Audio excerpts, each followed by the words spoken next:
जय हिंद, जय Bharat. Physical education जिंदाबाद। कैसे हैं दोस्तों? आई होप सो आप लोग बहुत बढ़िया होंगे। और फिर से स्वागत है मेरे यूट्यूब चैनल फिजिकल एजुकेशनिस्ट पे। जैसे कि आप लोग देख रहे हैं, ये है यूट्यूब चैनल। अगर आप लोगों को वीडियोस पसंद आ रही है और आप लोग चाहते हैं कि और भी ज़्यादा अच्छी वीडियोस आएँ, तो इस चैनल को सब्सक्राइब करके रखें, क्योंकि अब से 9 to 12 एनसीईआरटी हम लोग कवर करने जा रहे हैं। जितने भी 9 to 12 के स्टूडेंट्स हैं, वो हमारी जो प्लेलिस्ट है 9 to 12 तक की, हम उसमें कवर करेंगे। तो डेली आपको इसी टाइम पे वीडियोस मिलती रहेंगी।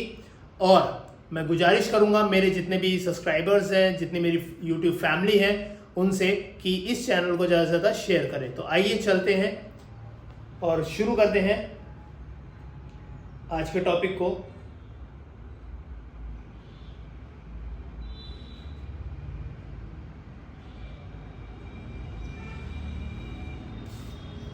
आज का टॉपिक है लर्निंग ऑफ फिजिकल एजुकेशन। काफ़ी सारे बच्चों को तो पता ही नहीं होता कि फिजिकल एजुकेशन एक्चुअली में है क्या। और मैं गुजारिश करूंगा 9 to 12 के बच्चे तो इस वीडियो को ज़्यादा से ज़्यादा देखें ही, ज़्यादा से ज़्यादा शेयर करें। और ग्रेजुएशन में जो बच्चे हैं, CUT की प्रिपरेशन कर रहे हैं, या वो BPED कर रहे हैं, वो और ग्रेजुएशन कर रहे हैं, तो वो भी इस वीडियो को ज़्यादा से ज़्यादा देखें, क्योंकि इन्हीं वीडियो की वजह से आप लोगों का जो नॉलेज है वो इन्हेंस होगा। तो चलिए शुरू करते हैं। How to learning of physical education. For example, यहाँ पर आप हैं सेल्फ लर्नर, ठीक है। तो आप किस तरीके से लर्निंग कर सकते हैं? आप अपने माइंड को क्रिएटिव बना सकते हैं, अपने आप को मोटिवेट रख सकते हैं, लर्निंग कुछ ना कुछ नया सीख सकते हैं, अपने अंदर डेवलपमेंट ला सकते हैं, कम्युनिकेशन करके गोल सेट कर सकते हैं, विजन क्रिएट कर सकते हैं कि मेरा ये गोल है, मेरा ये एम है। इंस्पायर हो सकते हैं किसी भी, जैसे मैं अपने टीचर्स से इंस्पायर हूँ। काफ़ी सारे टीचर्स हैं मेरे जो मुझे इंस्पायर करते हैं, ठीक है। और एक अच्छी लाइफस्टाइल के लिए मैं कोशिश करता रहूँगा। तो ये कुछ लर्निंग स्किल्स होती हैं फिजिकल एजुकेशन में, ठीक है। क्रिएटिव माइंड होना चाहिए, या आप कुछ ना कुछ एक क्रिएटिव करते रहें। फॉर एग्जांपल, अगर मैं एथलेटिक्स की बात करूँ, कोई एथलेटिक्स का बच्चा है, उसके माइंड में कुछ ना कुछ चलता रहता है कि मैं इसको इस तरीके से नहीं, इस रेस को इतने कम पॉइंट से जीत सकता हूँ, तो मुझे क्या स्ट्रेटेजी अपनानी चाहिए इन चीज़ों को लेके, ठीक है। उसके बाद मोटिवेट रख सकता है वो खुद को। कुछ वीडियोस देख सकते हैं, ठीक है, मोटिवेशन हो सकता है। कुछ वीडियोस देख सकता है, किसी को कोई इंस्पिरेशन ले सकता है। फॉर एग्जांपल, अगर एथलेटिक्स की मैं बात करूं तो मिल्खा सिंह, ठीक है, बिगेस्ट इंस्पिरेशन हर एथलीट के लिए वो इंस्पिरेशन है। विजुअल, उनकी मूवीज आई थी भाग मिल्खा भाग, आप उनसे इंस्पायर हो सकते हो, ठीक है। उसके बाद आप एक गोल सेट कर सकते हो, ट्रेनिंग कर सकते हैं, ऑनलाइन ट्रेनिंग, इतने सारे प्लेटफॉर्म्स हैं। फॉर एग्जांपल यूट्यूब, हमारे चैनल के अंदर आपको ढेरों इन्फॉर्मेशन मिल जाएगी फिजिकल एजुकेशन से रिलेटेड, ठीक है। तो आपको डेवलपमेंट भी होगा, उसके बाद आप खुद सेल्फ इंडिपेंडेंट हो जाएंगे। और आगे चलते हैं। कुछ टर्मिनोलॉजीज यूज होती है फिजिकल एजुकेशन में। For example, game, sports training, gymnastic, drills, health physical education and recreation. तो अब गेम्स के बारे में जान लेते हैं। It is the often considered as the activities played by more than 2 people combat as a team. There are defined objective, time, space, rules and limited pattern of behavior. The outcome of which is the determined winner of and loser. Game के अंदर क्या होता है? 2 opponent होते हैं, ठीक है। आप लोगों को पता है 2 ओपोनेंट होते हैं, एक या तो जीतेगा, एक हारेगा, यही 2 चीज़ें होती हैं, दैट इज गेम। स्पोर्ट्स किसे कहते हैं? काफ़ी लोगों को स्पोर्ट्स और स्पोर्ट में डिफरेंस ही नहीं पता होगा। तो स्पोर्ट का मतलब होता है, sport is the British term which are as a institutional involuntary all physical activities, individual skills governed by the set of rules and often taken competitive.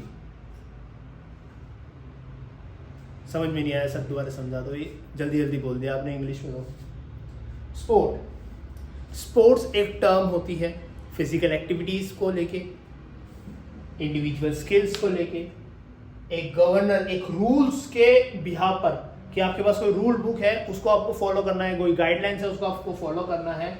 किसमें?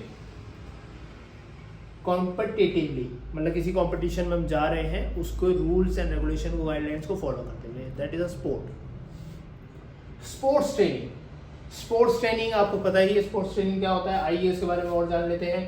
Plan and systematically process of the preparing of sports person and athlete for the better performance, which is the based on scientific principles as called sports training. It is improve specifically fitness and sports specific skills, techniques and tactics. चलिए, sports training में plan और systematically तरीके से हम process करते हैं, तैयारी करते हैं एक स्पोर्ट्स पर्सन, एक एथलीट बेटर परफॉर्मेंस के लिए, बेस्ड ऑन साइंटिफिक प्रिंसिपल, सिद्धांत उसके पास होते हैं। ठीक है, सिद्धांत के अंदर क्या क्या आता है? एथिक्स होते हैं। ठीक है, एथिक्स आते हैं, और दूसरा आपका स्पोर्ट्समैनशिप आती है। ठीक है, उसके बाद उसमें इंप्रूव होती है स्पेसिफिक फिटनेस। स्पेसिफिक फिटनेस क्या होती है? जो भी आप स्पोर्ट्स खेलते हैं, फॉर एग्जांपल मैं रोप स्किपिंग खेलता हूँ तो मेरे अंदर एंडोरेंस की पावर ज़्यादा होगी। दूसरा, अगर कोई बॉक्सर है तो उसके अंदर उसके बॉक्सर से बॉक्सिंग के रिलेटेड होगी। कोई जूडो प्लेयर है उसके हिसाब से उसके अंदर कुछ ना कुछ होगी। तो स्पेसिफिकली फिटनेस उसमें रहती है। स्पोर्ट्स स्पेसिफिक होती है। स्पोर्ट्स स्पेसिफिक बोले या स्किल स्पेसिफिक बोले, मींस टेक्निक्स की बात कर रहे हैं। ठीक है, टेक्निक्स की बात कर रहे हैं। फॉर एग्जांपल रोप स्किपिंग के अंदर क्या होता है? वेरिएशंस होती है। फ्री स्टाइल के अंदर अलग वेरिएशन होती है, स्पीड के अंदर अलग वेरिएशन होती है, दैट्स। ठीक है, उसके बाद टैक्टिक्स, टैक्टिक्स होती है चालाकियाँ। ठीक है, आपको तरीका आना चाहिए काम कराने का और काम किस तरीके से होते हैं। सिंपल देसी तरीके से बता दिया मैंने अब आपको। जिम्नास्टिक, खाली जिम्नास्टिक ये नहीं कि आपने कोई स्टंट किया, भाई तू तो बहुत बढ़िया जिम्नास्ट है, नहीं। Gymnastic include different exercises without apparatus and with apparatus। apparatus क्या होता है? कुछ एक फॉर एग्जांपल अगर मैं मैट की बात करूं, ठीक है, स्पंजी मैट जो होते हैं, ठीक है, या हॉर्स क्राउच की बात करूं, वो सब apparatus होते हैं। ठीक है, there exercises involve arm, leg, hand and trunk movement. ठीक है, as well as performing jumping movements and maintain balance and contexts agilities exercise done on various kind of gymnastic apparatus like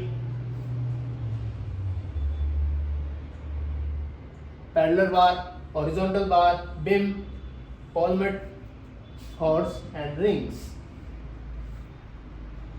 समझ में नहीं आया सर? बहुत जल्दी बता दिया। जिम्नास्टिक के बारे में भी आपने।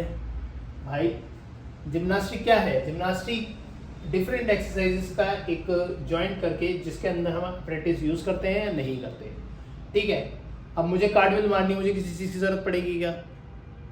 हैंड स्टैंड करना मुझे किसी प्रैक्टिस की जरूरत पड़ेगी क्या? नहीं। पर अगर मुझे हॉरिजॉन्टल बार पे चढ़ना है, ठीक है, पॉलीमर हॉर्स करना है, ठीक है, हॉर्स होता है ना जो एक रनवे होता है, उसके बाद एक जंप होती है, then will be swing body and turn. ठीक है, जिसमें हम फ्लिप करते हैं, डबल या ट्रिपल स्विंग होती है जिसके अंदर। ठीक है, ये सब चीजें तो किसका यूज होता है? Involve arm, leg, hand and trunk. ठीक है, बॉडी का पूरा यूज होता है उसके अंदर। चलिए नेक्स्ट, ड्रिल। कई लोगों को मार्च और ड्रिल में फर्क ही नहीं पता। तो भाई आज ड्रिल के बारे में तो जरूर देख लो और गलती मत करना आइंदा से। Drill include different kind of body exercise for the developing good posture of standing, walking, fighting, fighting, etc., and disciplining the body and kind of games and sports. Drill is process of receptionist of activities done with beats, music and verbal order. समझ में आया? Drill अगर हम कहें तो develop करता है, अच्छा डेवलप करता है खड़े होने के तरीके को, बॉडी पोस्चर मतलब बॉडी पोस्चर, स्टैंडिंग पोस्चर को, वॉकिंग पोस्चर को, फाइट पोस्चर को, ठीक है, क्योंकि उसमें कॉम्बैट भी हम कुछ ना कुछ ऐड करते रहते हैं, डिसिप्लिन, ठीक है, तो बॉडी एंड माइंड मतलब दिमागी रूप से और शारीरिक रूप से हम तंदुरुस्त रहते हैं। इन स्पोर्ट्स या games drill is process of repetitions of activities, बार बार एक एक्टिविटीज को करते रहते हैं उसके अंदर with beat music. Drum beat होती है, ठीक है, ड्रम बीट सुनिए, स्कूल में करवाते हैं हम लोग, काफ़ी बच्चों ने सुना होगा, ठीक है, या वर्चुअल ऑर्डर कमांड दी जाती है। जब कमांड दी जाती है, ड्रिल के अंदर भी कमांड दी जाती है, मार्चिंग के अंदर भी कमांड दी जाती है, पर मार्चिंग सिर्फ वॉकिंग स्टाइल को प्रेफरेंस करता है, ठीक है, डेडिकेट करता है। समझ में आया दोनों में डिफरेंस? ठीक है, अब हेल्थ एजुकेशन। हेल्थ एजुकेशन के बारे में सब जानते हैं। Health education including the knowledge about disease, health, rest, sleep, sanitation, pollution and psychosomatic disorders. A healthy person is an asset of society, whereas an unhealthy person is liabilities. Health education में आप क्या पढ़ते हैं? Disease के बारे में, ठीक है, डिसीज़ के बारे में, विटामिन्स के बारे में, डाइट के बारे में, ठीक है, तो यही सब इसके अंदर भी बता रहा था कि health education is including knowledge about disease, health, rest, sleep, sanitations, ठीक है, पॉल्यूशन एंड साइकोसोमैटिक डिसऑर्डर्स कह लीजिए या कॉग्निटिव कह लीजिए, ये सभी चीज़ें दिमाग से रिलेटेड है। डिसेबिलिटीज़ किससे रिलेटेड है? बॉडी से रिलेटेड है। दोनों चीज़ में डिफरेंस पता होना चाहिए। उसके बाद recreation including playing, singing, climbing, hiking, reading, gardening, dancing and many more pleasure giving activities। मतलब जिसको करने से आपको खुशी मिले, जिसको करने से आपको खुशी मिले, that is recreation activities। उसके बाद through recreation one can regain the lose energy, virtual and spiritual। After work hard one can energize and the different kind of recreation activities for release mental stress and rid of fatigues। समझ में आ गई ये line? ऐसे समझ लो, ठीक है, mental stress को कम करता है। अब आइए और जान लेते हैं। अकॉर्डिंग टू एनसीईआरटी पहले 11th to 12th के अंदर फिजिकल एजुकेशन एक एडिशनल सब्जेक्ट था, बट आज की डेट में फिजिकल एजुकेशन की जो डिमांड है, जो स्टैंडर्ड है, वो इतना ज़्यादा बढ़ चुका है कि physical education teacher not is only discipline in charge, it's a teacher of more than physical education lecturer, ठीक है, वो बताता है फिजिकल एजुकेशन के बारे में, पढ़ाते हैं हम लोग फिजिकल एजुकेशन के बारे में। और 9th क्लास के अंदर और 10th क्लास के अंदर आपकी जो नई पॉलिसी आई है, नई एजुकेशन पॉलिसी आई है, उसके अंदर इंक्लूड किया गया है, ठीक है। अब मैं थोड़ा सा इसके बारे में ब्रीफ कर दूं। आज से हम लोग एक नई सीरीज चला रहे हैं जिसके अंदर हम लोग class wise 9th class, 10th class, 11th class और 12th क्लास के बारे में फिजिकल एजुकेशन का जो सिलेबस है उसको कवर करवाएंगे थ्योरिकली। यूट्यूब पर पहली बार कोई इतना ब्रीफ, वो भी बुक्स, पढ़ाने जा रहा है, तो ये वीडियो एक इंट्रोडक्शन वीडियो है कि आज से हम लोग एक नई रेवोल्यूशन की तैयारी कर रहे हैं। 9th क्लास के अंदर हमारे पास 14 यूनिट्स लगा लीजिए, चैप्टर लगा लीजिए, 14 चैप्टर्स हैं। 10th के अंदर 13 चैप्टर्स हैं, 11th के अंदर 11 चैप्टर्स हैं और 12th के अंदर हमारे पास 10 चैप्टर्स हैं या यूनिट्स लगा लीजिए, यूनिट्स कह लीजिए।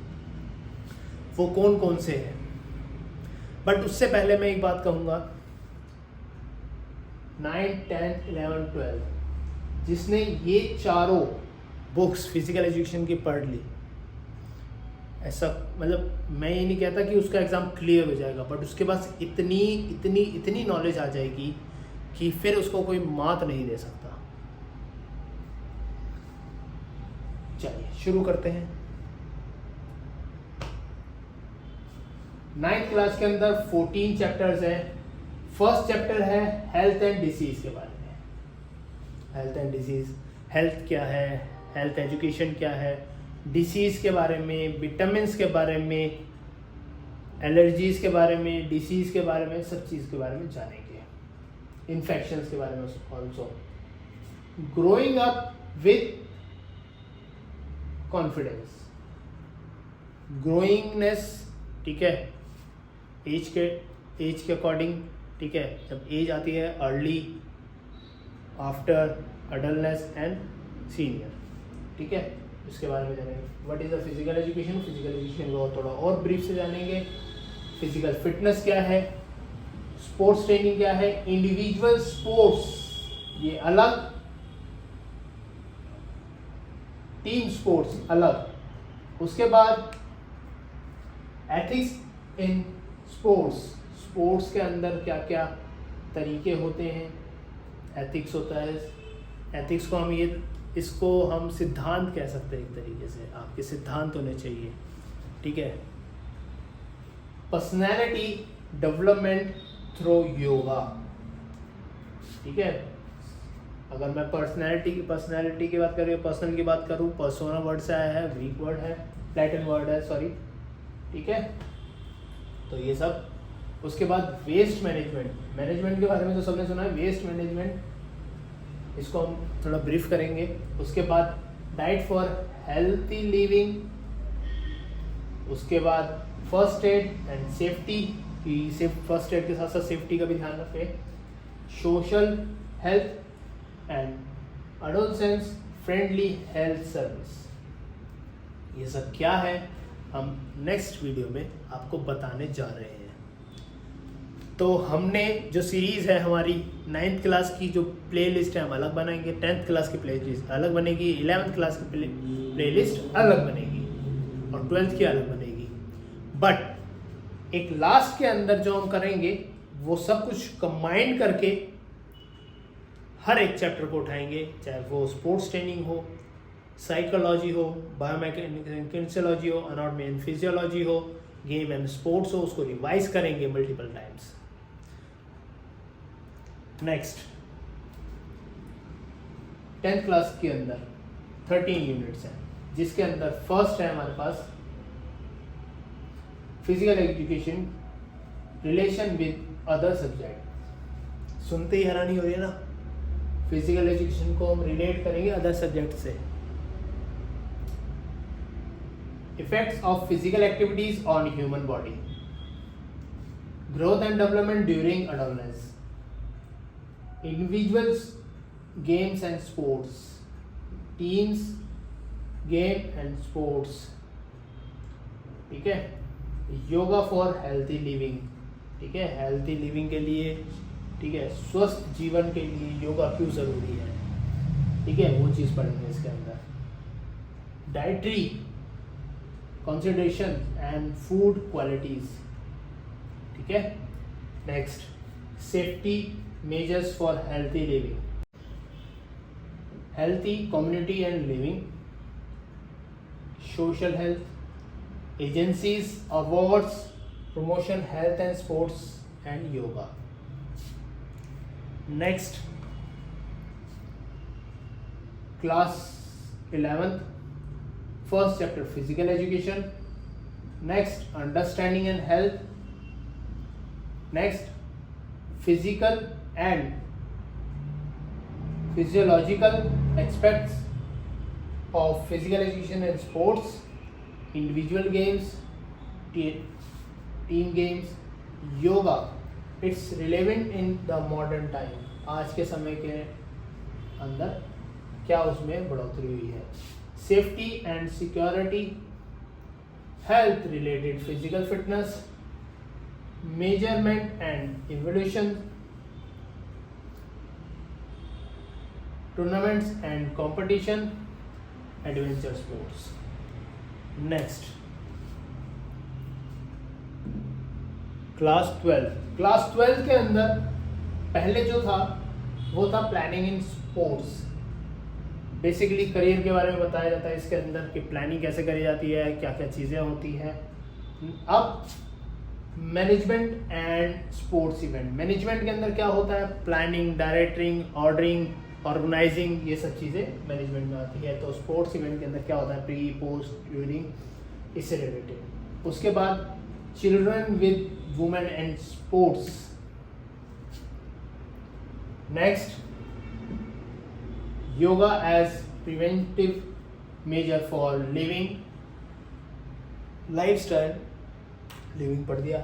Lifestyle disease.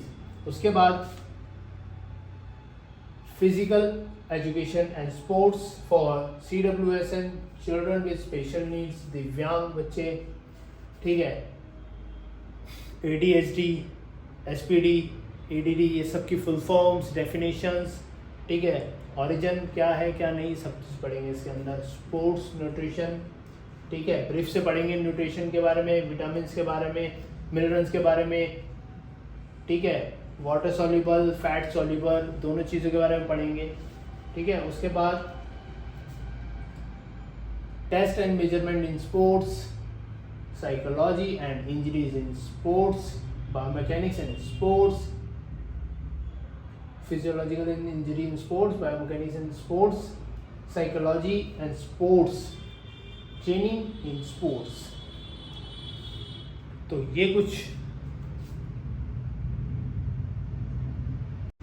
ये कुछ चीज़ें हैं जो हमने आपसे साझा करी है. ऐसे ही अपना प्यार हमारे पास बनाए रखें और जितनी मेरी YouTube फैमिली है ऐसे ही मेरे साथ जुड़े रहें और फिजिकल एजुकेशन की रिवोल्यूशन के अंदर मुहिम में मेरा साथ दें. तो जल्द मिलते हैं फिजिकल एजुकेशन की एक और वीडियो के अंदर. 9th क्लास से लेकर 12th क्लास तक का सारा सिलेबस इस YouTube चैनल पे आपको मिलेगा. इवन जो बच्चे CUT की तैयारी कर रहे हैं या उनका एंट्रेंस एग्जाम्स हैं तो वो भी हमसे जुड़ सकते हैं. हमारे बैचेस अवेलेबल हैं, जो YouTube पे हमारी क्लासेस देख सकते हैं वो देख लें, ठीक है. काफ़ी सारे हमारे गेम्स कवर कर रखे हैं और भी काफ़ी सारे टॉपिक्स हैं. कुछ टाइम बाद हम सोच रहे हैं कि इसी चैनल पे कुछ ब्रॉडकास्ट, कुछ ऐसे लोग जिन्होंने स्पोर्ट्स के अंदर एक मुहिम या मुकाम हासिल किया है, वो भी कुछ ऐसे टूर्नामेंट्स हम कवर कर सके या कुछ ऐसे एग्ज़ाम्स हम कवर कर सके जिससे कि आप लोगों की नॉलेज इन्हेंस हो और आप लोगों का सिलेक्शन या आप लोग फिजिकल एजुकेशन के लिए जो चीज़ करना चाहते हैं वो चीज़ आपकी पॉसिबल हो. मिलते हैं नेक्स्ट वीडियो में. Stay fit, stay healthy, physical education जिंदाबाद. जय हिंद.